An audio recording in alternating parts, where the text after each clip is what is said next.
আসসালামু আলাইকুম, সবাই কেমন আছেন? আশা করছি ভালো আছেন। তো আজকে আমরা চুই ঝাল দিয়ে গরুর মাংস রান্না করব। তার জন্য এখানে আমি তেজপাতা নিয়ে নিয়েছি, এলাচ দারচিনি নিয়েছি, 4-5টা শুকনো মরিচ নিয়ে নিয়েছি, স্বাদ মতো লবণ নিয়ে নিয়েছি, 2 চামচ হলুদের গুঁড়া নিয়েছি, 4 চামচ মরিচের গুঁড়া নিয়েছি।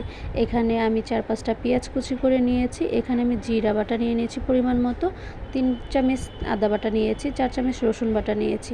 তারপর এখানে আমি কড়াইয়ে তেল গরম করে নিলাম। তারপর এখানে আমি এলাচ দারচিনি তেজপাতাগুলো দিয়ে দিলাম। এখানে আমি মরিচগুলো দিয়ে দিব।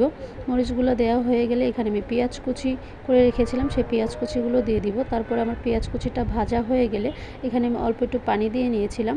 তারপরে এখানে আমি মশলাটা দিয়ে দিব, কারণ পানি নিয়ে দিলে মশলাটা অনেক সময় পুড়ে যায়। এজন্য আমি এখানে আদা বাটা, জিরা বাটা সবগুলো উপকরণ দিয়ে একটু ভালো করে নাড়াচাড়া দিয়ে নিলাম।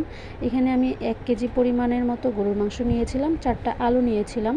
তারপরে এখানে আমার মশলাটাও কষানো হয়ে গেছে। তারপর আমি বাকি উপকরণগুলো দিয়ে দিচ্ছি। তো মরিচের গুঁড়া, হলুদের গুঁড়া, লবণ সবগুলো উপকরণ দিয়ে আমি ভালো করে একটু মশলাটাকে কষিয়ে নিব। নাড়াচাড়া দিয়ে নিয়েছি, নাড়াচাড়া দেওয়ার ভালো করে একটু মশলাটা কষে নেব, না হলে অনেক সময় দেখা যাচ্ছে মশলা থেকে কাঁচা কাঁচা স্মেল আসে।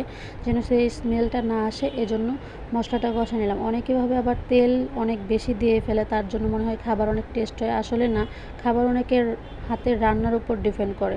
ঠিক আছে, এখানে আমি একটু পানি দিয়ে তারপরে মশলাটা আসলে ভালো করে একটু কষানোর জন্য ঢাকনা দিয়ে ঢেকে দিব। ঢেকে কয়েক মিনিট রাখার পর এই যে আমার মশলাটা কষানো হয়ে গেছে, এখন আমি এখানে গরুর মাংসগুলো দিয়ে দিব। তো আমার গরুর মাংসগুলো দেওয়া হয়ে গেলে এখানে আমি একটু ভালো করে নাড়াচাড়া দিয়ে তারপর আমি কিছুক্ষণের জন্য ঢেকে রাখবো ভালো করে কষানোর জন্য। তো আমার কষানোটা হয়ে গেলে তারপরে এখানে আমি দিব চুই ঝালগুলো।